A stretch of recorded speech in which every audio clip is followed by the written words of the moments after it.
Efesios 4:11. Gloria a Dios. Leemos entonces su palabra en el nombre del Padre, en el nombre del Hijo y en el nombre de su Santo Espíritu. Lo vamos a leer todos porque es muy corto. Y dice la palabra del Señor así: y Él mismo constituyó a unos apóstoles, a otros profetas, a otros evangelistas, a otros pastores y maestros. Lo vamos a volver a leer. Y Él mismo constituyó a unos apóstoles, a otros profetas, a otros evangelistas, a otros pastores y maestros. Padre que estás en el cielo, te damos las gracias, Señor, porque tú nos permites escudriñar las sagradas escrituras, que es tu palabra, Señor. Permite que tengamos un corazón receptivo y unos oídos, Señor, sensibles a tu palabra. Que no veamos lo que hoy se dirá aquí como palabra de hombre, sino palabra de Dios. Siempre y cuando, Señor, esto esté filtrado a través de tu bendita y gloriosa palabra. Te alabamos, te exaltamos, Señor. Gracias por el privilegio de hablarnos a través de tu palabra, Señor. Gracias por todo te damos, Señor, en el nombre poderoso de Cristo Jesús, Señor nuestro. Amén y amén. Puede tomar su asiento, amado hermano. Puede tomar su asiento.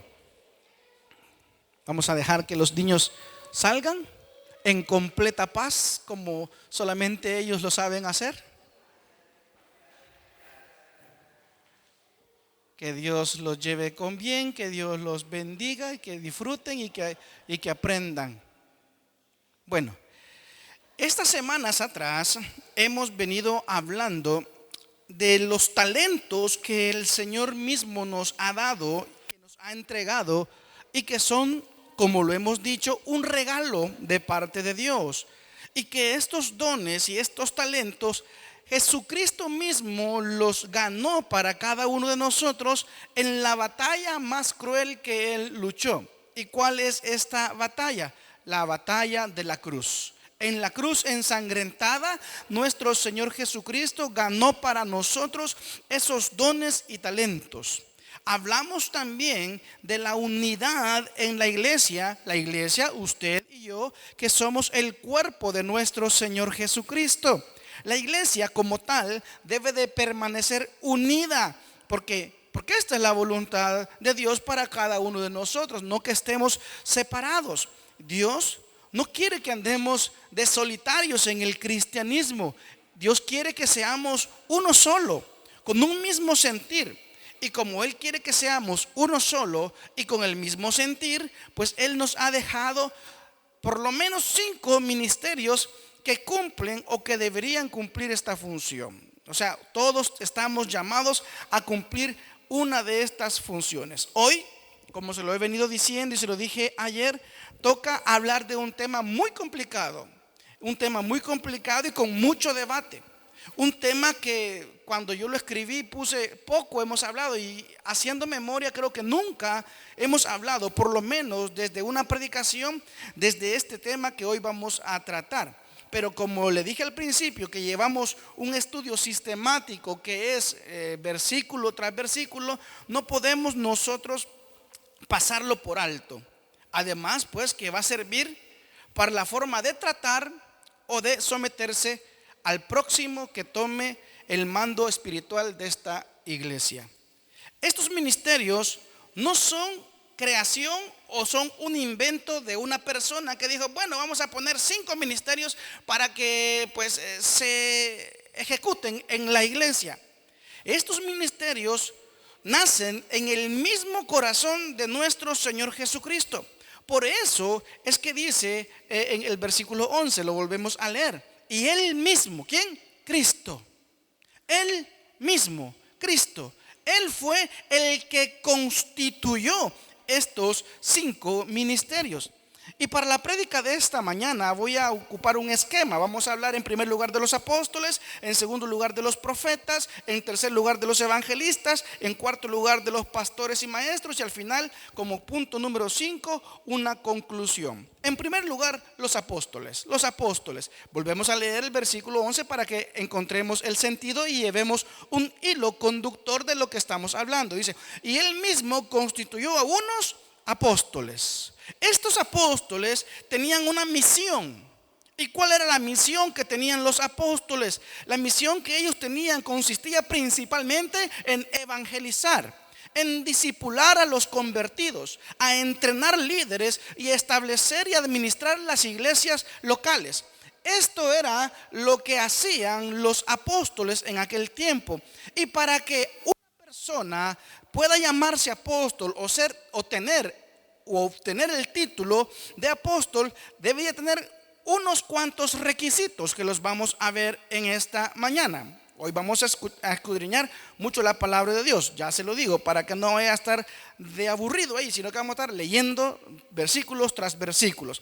El primer requisito que debía cumplir un apóstol tenía que ser testigo ocular, tenía que haber visto la resurrección de nuestro Señor Jesucristo. Esto lo encontramos en el libro de los Hechos, por favor. Hechos capítulo 1, versículos 21 y 22. Hechos 1, 21 y 22 dice: es necesario, pues está aquí hablando el apóstol Pedro, es necesario pues que de estos hombres que han estado juntos con nosotros todo el tiempo que el Señor Jesús entraba y salía entre nosotros, comenzando desde el bautismo de Juan hasta el día en que de entre nosotros fue recibido arriba, uno se ha hecho testigo con nosotros de su resurrección. ¿Qué está diciendo el apóstol Pedro aquí? Bueno, Judas se murió o se mató. Entonces hay una vacante para un apóstol. ¿Qué es lo que tiene que hacer este apóstol o esta persona para ser un apóstol? Bueno, entonces tiene que ser testigo de cómo se movía nuestro Señor Jesucristo mientras estaba en vida. Comenzando, dice, desde el bautismo de Juan hasta el día que fue recibido arriba. O sea, el día que subió a los cielos. Este es el primero de los requisitos. El segundo de los requisitos era poder obrar milagros y prodigios. Segunda a los Corintios, por favor. Segunda a los Corintios 12, 12. Segunda a los Corintios 12, 12. Dice así: con todo, las señales de apóstol han sido hechas entre vosotros en toda paciencia, por señales, prodigios y milagros. Primer requisito: ser testigo ocular de nuestro Señor Jesucristo y de su resurrección. Segundo requisito: poder obrar milagros y prodigios. Tercer requisito: ser escogido por Jesucristo mismo. Dale una vueltecita ahí a su página y veamos Gálatas 1:1. Gálatas 1:1. Usted estaba en 2 Corintios. Vuélvase la página un poquito y mire lo que dice Gálatas 1:1. Pablo, apóstol, no de hombres ni por hombre, sino por Jesucristo y por Dios el Padre, que lo resucitó de entre los muertos. Así es que, si hoy en día, y esta es la doctrina que nosotros como bautistas pues creemos, así es que a través de la palabra de Dios, si hay alguien que se llame apóstol y no cumple estos requisitos, este no es un apóstol. No es un apóstol, porque debe de tener estos requisitos. Aparte que no hay evidencia bíblica. Por ejemplo, no vemos a un Bernabé, no vemos a un Timoteo, no vemos a otros participantes del Antiguo Testamento que se llamaron apóstoles también. Solo fueron los 11 primeros junto con el apóstol Pablo. O sea que cuando un apóstol moría, no quiere decir, entonces el que sigue también va a ser apóstol también. No. Y otra cosa, el ministerio apostólico en aquel tiempo se caracterizaba por su mensaje cristocéntrico. ¿Qué quiere decir esto? Que el mensaje que los apóstoles daban y enviaban y compartían tenía que ver única y exclusivamente con Jesucristo. Él era el centro de la predicación, como lo debe ser hoy mismo también en las iglesias, que lamentablemente Jesucristo muchas veces ni se menciona en las predicaciones. Y esta iglesia pues trata porque hace falta mucho para llegar a lo que en realidad nosotros quisiéramos ser. Pero esta iglesia trata de ser una iglesia cristocéntrica, teocéntrica y bibliocéntrica, ¿Qué quiere decir esto? Que el centro sea Dios, que el centro sea Jesucristo y su palabra inspirada por el Santo Espíritu de Dios. Hoy en día los falsos maestros, los falsos apóstoles hablan de todo menos de Cristo. Hablan de prosperidad, hablan de hacerse ricos, hablan de todo lo que tienen y lo que quieren alcanzar, porque no se dan cuenta que la riqueza más grande ya la tenemos y es Cristo en nuestros corazones. Amén. Esa es la riqueza más grande que el ser humano puede tener. No el dinero en el banco, no las propiedades que pueda tener, sino Cristo en nuestros corazones. Pudiera yo desde mi cosecha, pudiera yo añadir un requisito más, y este sería un sufrimiento en exceso por causa del evangelio. Regresémonos a Hechos, por favor. Hechos capítulo 5. Hechos capítulo 5, versículos 40 y 41. Hechos 5, 40 y 41 dice así: y convinieron con él, y llamando a los apóstoles, después de azotarlos, les intimaron que no hablasen en el nombre de Jesús, y los pusieron en libertad. Y ellos salieron de la presencia del concilio gozosos de haber sido tenidos por dignos de padecer afrenta por causa del nombre. Nombre, si usted se fija, está con N mayúscula, que es el nombre de nuestro Señor Jesucristo. Los apóstoles en aquel tiempo sufrían en exceso. Es más, tal vez no lo encontramos en la palabra de Dios, pero sí lo encontramos en libros que hablan de la historia de cómo padecieron cada uno de los apóstoles. Algunos que murieron decapitados, como se cree que fue el caso del apóstol Pablo. Otros que murieron desollados, o sea, les quitaron su piel. Otros que murieron crucificados, pero boca abajo, como es el caso del apóstol Pedro. Es más, hoy en día, si usted ve a alguien con una cruz invertida, ¿usted qué dice? ¿Usted qué piensa? Satánico.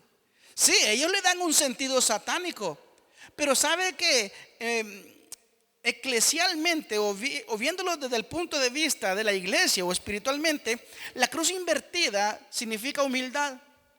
Porque el apóstol Pedro, cuando lo iban a crucificar, dijo: no, yo no soy digno de morir como mi Señor.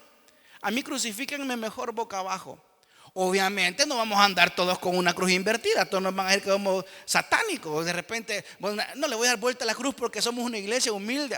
No vamos a hacer el hazme reír de muchos. Pero se lo digo esto para que entendamos que la cruz invertida la ocupó el apóstol Pedro para morir, y no morir como nuestro Señor Jesucristo.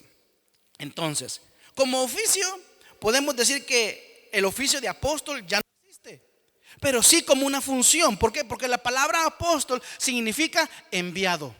Eso es lo que significa la palabra apóstol. Y entonces, ¿quién podría ejecutar el oficio o la función, mejor dicho, de apóstoles hoy en día? Los misioneros. Los misioneros. ¿Por qué? Porque los misioneros son los enviados, los que se envían a predicar la palabra de Dios, los que sufren por causa del evangelio, los que están día y noche en lugares donde su vida corre peligro. Las misiones las podemos hacer todos. Usted y yo podemos ser misioneros de tres maneras, y esto es algo que los misioneros hablan mucho. En primer lugar, orando por las personas que van. Tal vez usted no tiene esa capacidad, o tal vez usted no tiene ese llamado. Entonces ore, doble sus rodillas por todos aquellos que están en el Medio Oriente. Doble sus rodillas por el misionero que tenemos acá. Doble sus rodillas para que el evangelio se siga expandiendo en esos lugares. Otra forma de ser misionero es yendo. Obviamente, ¿verdad? Usted me dice: pastor, fíjese que yo tengo un llamado, siento que tengo un llamado. Se acerca a mí, hablamos y vamos a ir viendo cómo es que el Señor le ha hecho este llamado y cómo lo vamos a poder ayudar o enviar nosotros como iglesia. Yendo, usted me dice: pastor, fíjese que yo tengo el deseo de ir a la China a predicar del evangelio. Gloria a Dios. venga y nos preparamos todos como iglesia para poder enviar a ese misionero. Y en tercer lugar, pues ofrendando. Las ofrendas son los que ayudan económicamente a que los misioneros que están allá, porque no van a trabajar secularmente, sino que van a ofrendar su vida, pues puedan también tener el sustento diario. Orando, yendo y ofrendando es la manera en la que la persona o el ser humano o el cristiano, mejor dicho, puede hacer misiones. Como iglesia hemos descuidado por un momento ese compromiso que tenemos con el misionero. Ya tenemos varios meses de no enviarle a él la ofrenda. Espero que pronto podamos reanudarlo, recordando que así es que podemos hacer misiones, y sembrando es como también vamos a cegar. Amén. No, amén, no mucho, ¿verdad? Es que la verdad que no nos gusta este tipo de pláticas. No nos gusta cuando se habla de dinero. No nos gusta, ¿por qué? Porque me están tocando al Dios Mamón. El Dios Mamón es en el griego el Dios del dinero. No me gusta que me toquen en mi bolsillo, así que digo no, amén. No pasa nada, el Señor es bueno. Profetas, segundo punto, profetas. Aunque la palabra profecía, ya ve que es difícil esta predicación, aunque la palabra profecía a menudo trae a nuestra mente imágenes de personas que están prediciendo el futuro, los profetas hebreos, los profetas en el Antiguo Testamento, lo que hacían era anticipar principalmente el castigo del mal a las personas que le daban la espalda al Señor, o los beneficios también de seguir a Dios. Veamos por favor Isaías capítulo 24. Isaías capítulo 24. Isaías capítulo 24, versículos 21 al 23. Dice: acontecerá en aquel día que Jehová castigará al ejército de los cielos en lo alto, y a los reyes de la tierra sobre la tierra, y serán amontonados como se amontona a los encarcelados en mazmorra y en prisión, quedarán encerrados y serán castigados después de muchos días. La luna se avergonzará y el sol se confundirá cuando Jehová de los ejércitos reine en el monte de Sión y en Jerusalén, y delante de sus ancianos sea glorioso. ¿Qué está haciendo aquí? Aquí pues está hablando de juicio. ¿Pero por qué está hablando de juicio? Porque los israelitas, porque el pueblo hebreo obviamente le dieron la espalda a nuestro Señor. Los profetas del Antiguo Testamento decían la verdad presente y las consecuencias futuras de su actuar. Decían la verdad: te estás portando mal, estás pecando, estás dándole la espalda al Señor. Entonces, como le estás dando la espalda a Dios, Dios dice que esto te va a pasar. Recordemos al profeta Jonás. ¿Qué es lo que le dijo el Señor? Ve a Nínive. ¿Por qué? Porque Nínive se estaba portando mal, estaba dándole la espalda al Señor. Entonces, el actuar principal o el actuar presente era que estaban pecando. Las consecuencias futuras era que si no se arrepentían de su pecado, pues obviamente el Señor los iba a reprender. En tiempos bíblicos era necesaria, pero necesaria la figura del profeta. ¿Por qué? Porque la revelación de la palabra, la Biblia, no estaba completa. Entonces era necesario el actuar de todas estas personas que llegaban y predecían que Cristo iba a venir. Ahora ya no es necesario. ¿Por qué? Porque Cristo ya vino. Los profetas que hablaron del reino venidero llegaron hasta Juan el Bautista. Lucas 16:16. Lucas 16:16. Lucas 16:16. Mire lo que dice. La ley y los profetas eran hasta Juan. Hasta Juan. Entonces quiere decir que ya no hay profetas. Tranquilo, no corra y no se apresure. Dice: desde entonces el reino de Dios es anunciado y todos se esfuerzan por entrar en él. Estamos hablando del profeta como un oficio, pero si hay funciones y hay personas, yo lo creo así, hay personas que son usadas esporádicamente o puntualmente por el Señor para dar un mensaje que Él tiene para la persona. como por ejemplo logramos ver en el Nuevo Testamento a otros profetas, entre ellos a uno que se llamaba Agabo. Era un profeta del Señor, pero no como oficio, sino como una función que él tenía. Con esto lo vuelvo a decir.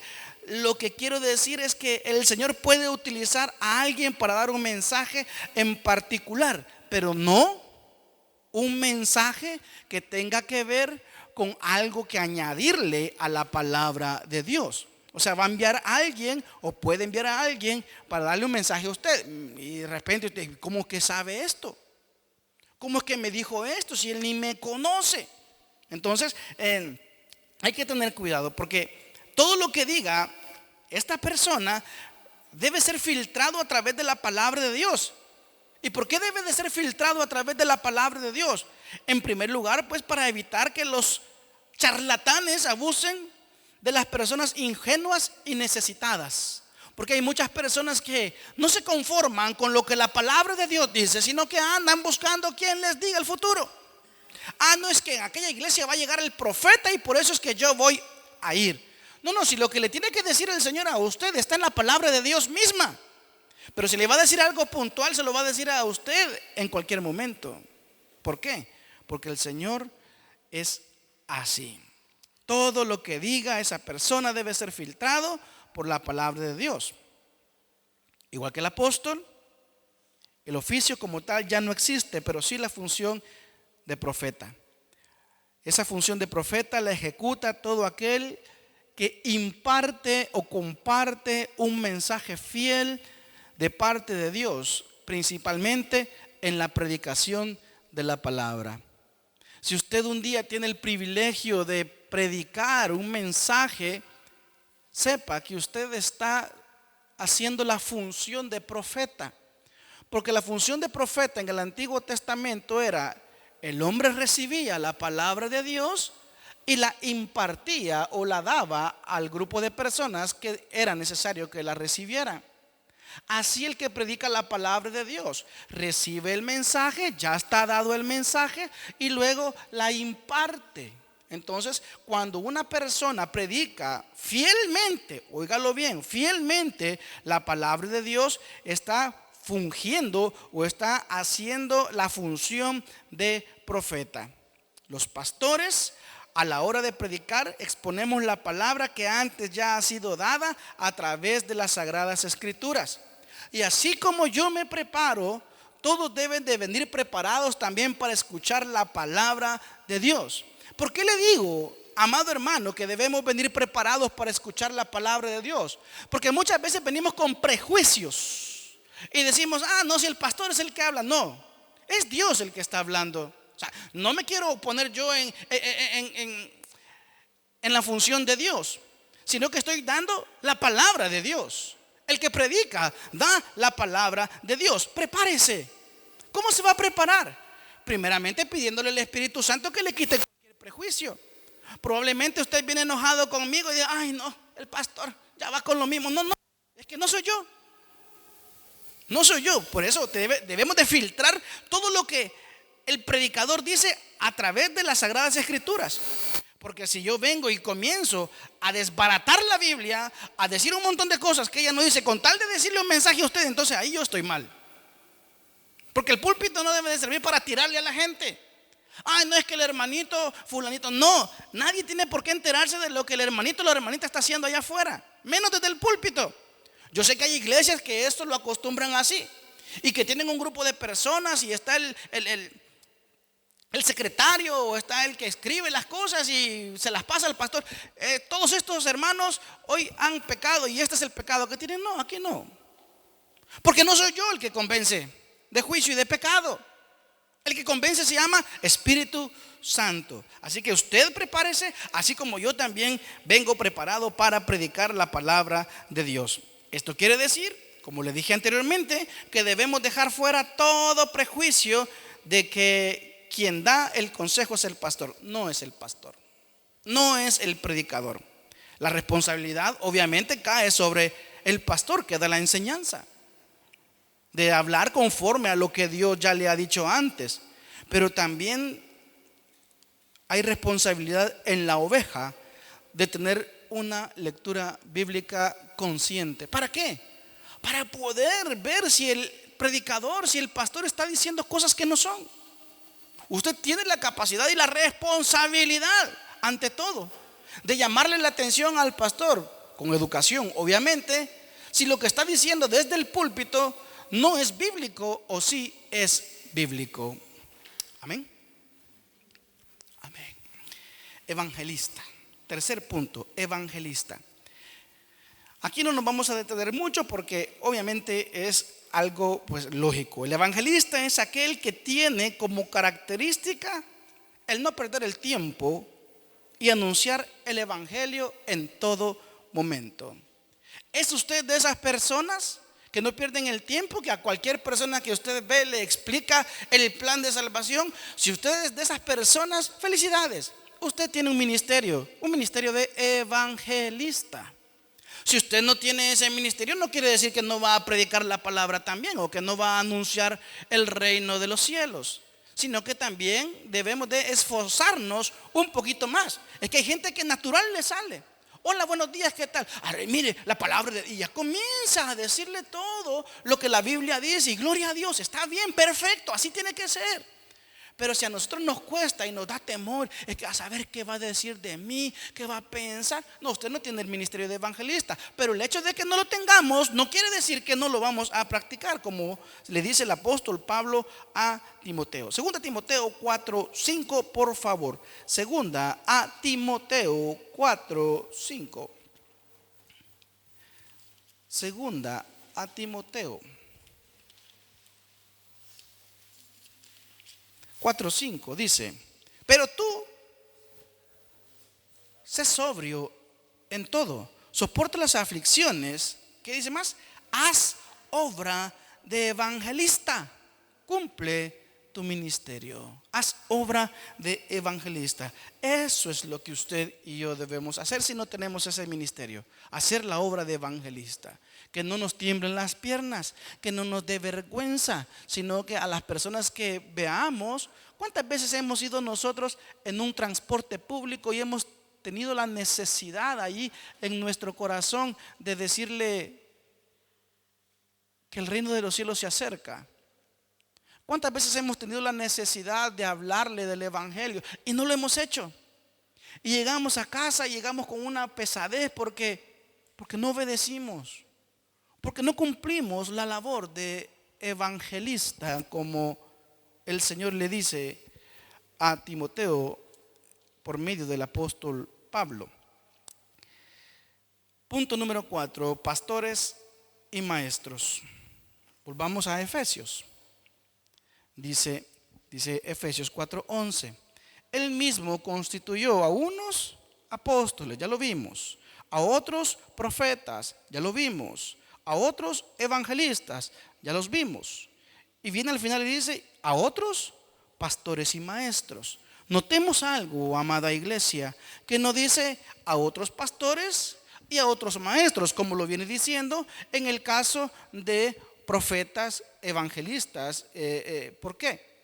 Porque entendemos o entiendo yo que pastores y maestros son uno solo. Podemos decir que son uno mismo, un mismo ministerio. Aunque si lo queremos ver por separado, no creo que afecte pues en nada o mucho a lo que Dios nos dice acerca de este ministerio o de estos dos ministerios, que es pastor y evangelista. ¿Cuál es la responsabilidad del pastor? La responsabilidad del pastor es ir a tomarse un café todos los días en cada una de las casas de los hermanos. No es esa la responsabilidad del pastor. La responsabilidad del pastor es guiar, es alimentar, es proteger, es procurar un descanso para su rebaño. Veamos las ovejitas. Eso es lo que el pastor hace. Y viéndolo desde el punto de vista espiritual, eso es lo que el pastor también hace. ¿A través de qué guía? ¿A través de qué alimenta? ¿A través de qué protege? ¿A través de qué procura el descanso para su rebaño? A través de la predicación de la palabra de Dios. Los miembros de una iglesia deben de saber que el pastor debe de prepararse para poder exponer lo más fiel la palabra de Dios y no venir aquí a inventar y a decir yo creo, yo pienso, a mí se me hace, no, sino que como Cristo mismo le respondió a Satanás, escrito está. Por eso es que a muchos pastores nos gusta llenar de versículos bíblicos los sermones para que la gente, para que las ovejas puedan ver de que se está predicando de la palabra de Dios y que no se le está dando otro sentido a lo que el exponente o lo que la persona quiera dar de alimento espiritual. O sea, usado metafóricamente en toda la Biblia, podemos denotar que los pastores son líderes espirituales. Y el pastor no es que, yo quiero ser pastor. No, debe de cumplir ciertos requisitos. Requisitos bíblicos, no requisitos humanos. Mire lo que dice Primera a Timoteo, por favor. Primera a Timoteo. Vamos a ver los requisitos que debe de tener una persona que quiera ser pastor o que sea pastor. Primera a Timoteo 3, versículos del 2 al 7. Bueno, leámoslo desde el 1. Palabra fiel, dice.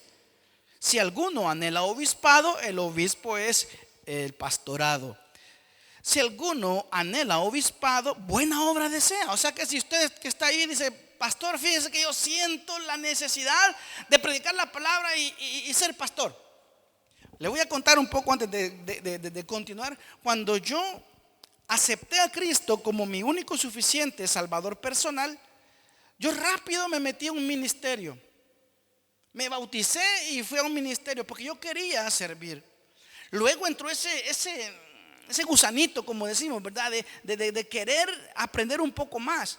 Y me acuerdo que cuando estaba llenando yo la ficha para el seminario teológico, ponía, ¿por qué quiere estudiar en el seminario? Y yo dije, yo pastor no quiero ser. A mí eso muchos dicen, oye, el pastor como que no tiene nervios cuando usted viera, las manos las tengo heladas ahorita. Pero es el Señor que me fortalece. Porque cuando yo estaba en la universidad, me acuerdo que yo era el que ponía las cartulinas, yo era el que pagaba las fotocopias, yo era el que transcribía los reportes con tal de que no me pusieran a mí a exponer. A mí, eso de pararme en público antes, a mí eso me podía matar. Eso a mí no me gustaba para nada. Me daba un nervio, me atacaba y me ponía nervioso y se me iba la voz. No. Entonces, cuando yo estaba llenando la ficha, decía, ¿por qué quiere estudiar en el seminario teológico? Y yo para ser pastor, pastor, yo no me veo enfrente de un montón de gente. No, para aprender más de Dios. Y poco a poco pasó el primer año, el segundo año, el tercer año y en el cuarto año yo veía a un montón de pastores graduados y ordenados en mi iglesia, que es una iglesia muy grande, que estaban recogiendo ofrenda. No estoy viendo de menos a los que recogen ofrenda, para nada. Simplemente yo decía, ¿y se han preparado tantos años para quedarse en la iglesia recogiendo la ofrenda y repartiendo la santa cena? Pues no. Y ya busqué yo unas iglesias pequeñas, unas misiones para poder ir y desarrollarme un poco. Creo que ha sido 1, 2, 3, esta es mi cuarta iglesia. La primera siempre fui el ayudante. Me acuerdo perfectamente la primera vez que llegué a la primera misión donde yo estaba. Me dijo, bueno, usted va a llevar las alabanzas. Amado hermano, si yo nunca había cantado, me daba nervios hablar. Ya no digamos cantar en público. Señor, había una niña de 8 años enfrente y cantábamos los coritos. Entonces ella me hacía así, y cuando me hacía así es que yo tenía que comenzar a cantar, porque me las podía, pero no llevaba ni el ritmo ni nada, mucho menos el tono. Si yo creo que esa gente debe haber salido sangrando de los oídos.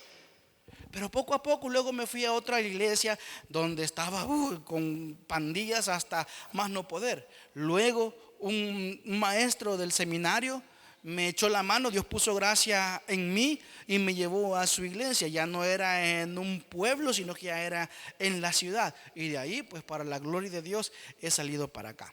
Pero lo que le quiero decir es que yo no quería ser pastor. Pero el Señor, gloria a Dios, bienvenidos. Pero el Señor es quien permitió que estuviésemos aquí.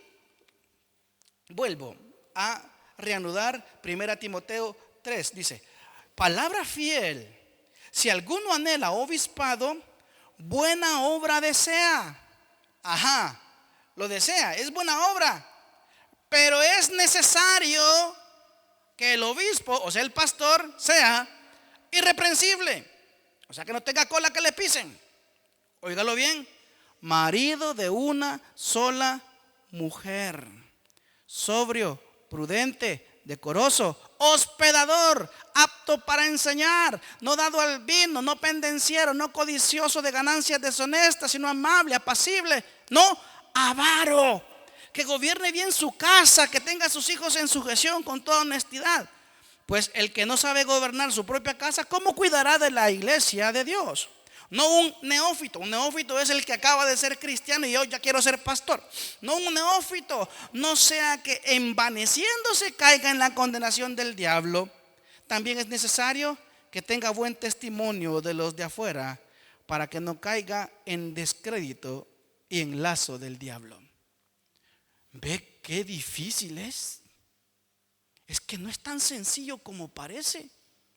No es que diga yo quiero estar allá arriba parado y predicar la palabra. Aquí han desfilado un montón de personas que me dicen, pastor, yo he venido aquí y mi ministerio es predicar la palabra. Gloria a Dios, congréguese un tiempo y luego vemos.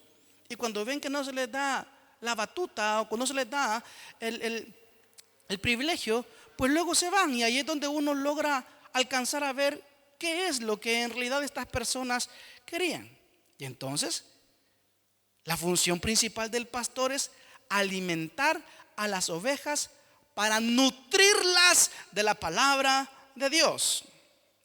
Qué bonito es ser pastor. No, es una carga muy pesada. Pero con todos ustedes y con todos los que están alrededor del pastor, así como sujetaron las manos de Moisés para que la batalla siguiera su curso, así mismo el pastor puede seguir adelante. La figura del pastor, y aquí es donde le voy a pedir un poco de madurez a usted para escuchar lo que va a escuchar, y si no, pues el problema no es mío, es suyo. La figura del pastor es muy atacada por el enemigo, ya que el pastor es la cabeza visible de la iglesia. Y si el enemigo hiere al pastor, la iglesia se va a debilitar. Para esto, el enemigo va a utilizar un montón de cosas, un sinnúmero de situaciones, personas, incluyendo a personas de la misma congregación, para hacer caer al pastor o para hacerle desistir de su llamamiento. El mayor problema que un pastor puede tener si se dedica por completo a la obra será el de personas que creen que mantienen al pastor cuando en realidad quien lo mantiene es Dios. Gloria a Dios por ese amén. Lo voy a volver a leer. El mayor problema que un pastor puede tener si se dedica por completo a la obra será el de personas que crean que mantienen al pastor cuando en realidad quien lo mantiene es Dios. El pastor es digno de su salario. Primera a los Corintios 9, por favor. Primera a los Corintios, capítulo 9, versículos del 1 al 14. ¿No soy apóstol? ¿No soy libre? ¿No he visto a Jesús el Señor nuestro? Aquí está dando los requisitos. ¿No sois vosotros mi obra en el Señor? Si para otros no soy apóstol, para vosotros ciertamente lo soy, porque el sello de mi apostolado sois vosotros en el Señor. Contra los que me acusan, esta es mi defensa. ¿Acaso no tenemos derecho de comer y beber? ¿No tenemos derecho de traer con nosotros a una hermana por mujer, como también los otros apóstoles y los hermanos del Señor? Y Cefas es Pedro. ¿O solo yo y Bernabé no tenemos derecho de no trabajar? ¿Quién fue jamás soldado a sus propias expensas? O sea, está diciendo, ¿será que los soldados van por su propia cuenta o alguien los sostiene? ¿Quién planta viña y no come de su fruto? ¿O quién no disfruta del fruto de su tierra? ¿O quién apacienta el rebaño y no toma de la leche del rebaño? Digo esto solo como hombre. ¿No dice esto también la ley? Porque en la ley de Moisés está escrito, no pondrás bozal al buey que trilla. Detengámonos ahí. El buey que trilla era aquel animalito, obviamente el macho de la vaca, que le ponía un aparato para que estuviera trillando o estuviera desmenuzando el trigo. Entonces dice, no le pongas un bozal. ¿Por qué dice esto? Para que no se coma eso que está haciendo o que está trabajando. No se lo ponga, que coma. Está trabajando y que coma de lo mismo. Entonces por eso dice el versículo 9. Porque en la ley de Moisés está escrito, no pondrás bozal al buey que trilla. ¿Tiene Dios cuidado de los bueyes? ¿O lo dice enteramente por nosotros? Pues por nosotros se escribió, para que con esperanza debe arar el que ara y el que trilla con esperanza de recibir del fruto. Si nosotros sembramos entre vosotros lo espiritual, o sea, trabajando en la obra, es gran cosa. Si segaremos de vosotros lo material, si otros participan de este derecho sobre vosotros, ¿cuánto más nosotros? Dice el apóstol Pablo aquí. Pero no hemos usado de este derecho, sino que lo soportamos todo por no poner ningún obstáculo al evangelio de Cristo. O sea que le tocó trabajar al apóstol Pablo, que no era lo que se tenía que hacer, pero le tocó. 13. ¿No sabéis que los que trabajan en las cosas sagradas comen del templo y los que sirven al altar del altar participan?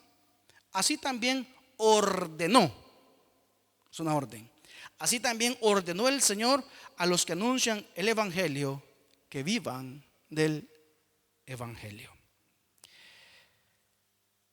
Mateo 4:4 dice, no solo de pan vivirá el hombre, sino de toda palabra que sale de la boca de Dios. Y muchas veces la gente paga para ir a comer. ¿Por qué no también ofrendar para que la obra del Señor se siga haciendo y sosteniendo a los pastores?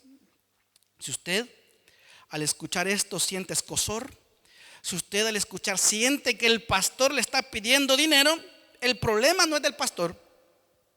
El problema es suyo, que cree que usted es quien mantiene al pastor, cuando en realidad quien lo mantiene es el Señor. Le voy a leer un extracto de una revista cristiana. Dice, a veces una iglesia no es capaz de proveer suficientes finanzas para un pastor. En estos casos, el pastor se ve obligado a ser bivocacional, o sea, tener 2 vocaciones o 2 trabajos, no teniendo otra opción que trabajar fuera de la iglesia para mantener a su familia. Esto es lamentable, pero a veces necesario. A veces necesario. Recuerde, iglesia, yo ya voy de salida. Yo ya voy de salida. Lo digo para el próximo pastor de esta iglesia. Lo digo para aquel que tomará mi lugar aquí. Que podamos cuidarle, que podamos respetarle. ¿Por qué? Porque otro problema grande para el pastor es la falta de respeto hacia él. No todo es el dinero el problema de un pastor, es la falta de respeto hacia él. Primera a Timoteo 5, 17 al 20. Primera a Timoteo 5, del 17 al 20. Los ancianos, otra palabra para referirse a los pastores, los ancianos que gobiernan bien sean tenidos dignos de doble honor, mayormente los que trabajan en predicar y enseñar. Pues la escritura dice, no pondrás bozal al buey que trilla, y digno es el obrero de su salario. Contra un anciano no admitas acusación, sino con 2 o 3 testigos. A los que persisten en pecar, repréndelos delante de todos, para que los demás también teman. El contexto de este pasaje habla de la corrección hacia los demás. habla sobre disciplina. Debemos, iglesia, ser humildes y reconocer que cada vez que el pastor llama la atención a alguien es por el bien espiritual de la persona, pero también por el bien espiritual de la congregación misma. Hay iglesias en las que a las ovejas no se les puede decir nada. ¿Por qué? Porque lo que hacen es decir, sí, pero el pastor también falla. Sí, si no somos humanos, somos humanos, no somos perfectos. Yo tengo un montón de errores. Cuando hemos tenido la oportunidad me han hecho ver mis errores y gloria a Dios por eso. Yo conozco los errores de muchos de ustedes y a su tiempo espero y me lo he propuesto antes de partir de esta iglesia. A cada uno lo voy a ir agarrando y le voy a ir diciendo, usted está fallando en esto, usted está fallando en aquello, para que la próxima congregación que aquí se levante y el próximo líder espiritual que se levante no tenga los problemas que lamentablemente yo tuve también en esta congregación. La falta de respeto al pastor incluye no someterse a él. Y no estoy diciendo que van a hacer todo lo que el pastor diga. No, por favor. Se lo dije anteriormente. Tome lo que le estoy diciendo de una manera madura. Este tema nunca lo había tratado. Lo estoy tratando hoy porque toca tratarlo. Y es parte de lo que Dios tiene para cada uno de nosotros. Hebreos 13:17, por favor. Ya vamos a ir finalizando. Vamos a pasar un poquito, pero no pasa nada. Así le da más hambre y come con más ganas. Hebreos 13:17 dice así: obedeced a vuestros pastores y sujetaos a ellos, porque ellos velan por vuestras almas como quienes han de dar cuenta, para que lo hagan con alegría y no quejándose, porque esto no os es provechoso. Obedezcan a los pastores. Ojo, que no estoy diciendo que me obedezca a mí. Obedezca a los pastores. Sométase a los pastores. Para que el pastor, cuando venga a trabajar, cuando haga la obra, lo haga de buena gana. No venga quejándose. No venga con tristeza, no venga con amargura. Esto de someterse y obedecer, obviamente, es para alguien que si en verdad es valga la redundancia, un verdadero pastor. Si es un verdadero pastor. Si no es un verdadero pastor, huya de la iglesia que sea. Huya, aléjese, váyase. Patitas, ¿para qué las quiero? Si usted se encuentra de repente en una iglesia donde el que está delante no es un llamado o no se comporta como debe de comportarse. Conclusión. Todos estos ministerios Cristo los entregó a cada uno de nosotros. Estos ministerios son para cada uno de los creyentes y todos debemos averiguar cuál es el nuestro. ¿Cuál es su ministerio?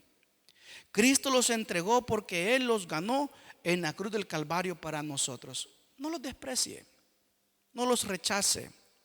Y no solamente los ganó, sino que también fue nuestro Señor Jesucristo quien de manera perfecta los cumplió. Jesucristo fue el apóstol por excelencia, enviado por Dios. Jesucristo fue el profeta por excelencia. Él profetizó lo que iba a ocurrir en el futuro con sus redimidos.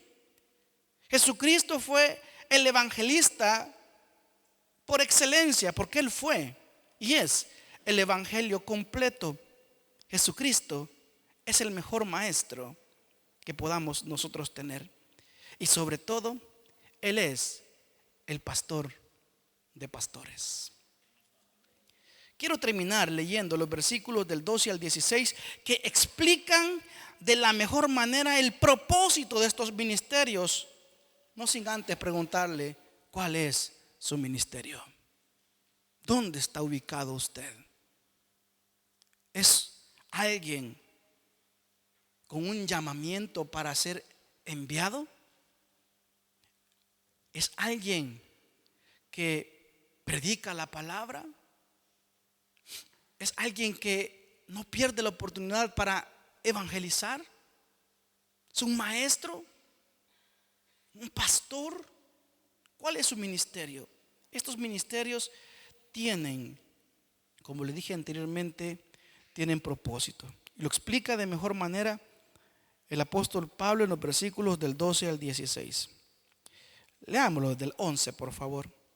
Y él mismo constituyó a unos apóstoles, a otros profetas, a otros evangelistas, a otros pastores y maestros, a fin de perfeccionar a los santos para la obra del ministerio, para la edificación del cuerpo de Cristo. O sea que no es para que digan, mira, soy evangelista, mira, soy misionero, soy pastor, soy maestro. No, es para la edificación del cuerpo de Cristo, hasta que todos lleguemos a la unidad de la fe y del conocimiento del Hijo de Dios, a un varón perfecto, a la medida de la estatura de la plenitud de Cristo, para que ya no seamos niños fluctuantes, llevados por doquiera de todo viento de doctrina, por estratagema de hombres que para engañar emplean con astucia las artimañas del error, sino que siguiendo la verdad en amor, crezcamos en todo aquel que es la cabeza. Esto es Cristo, de quien todo el cuerpo bien concertado y unido entre sí por todas las coyunturas que se ayudan mutuamente según la actividad propia de cada miembro, recibe su crecimiento para ir edificándose en amor. Oramos. Padre,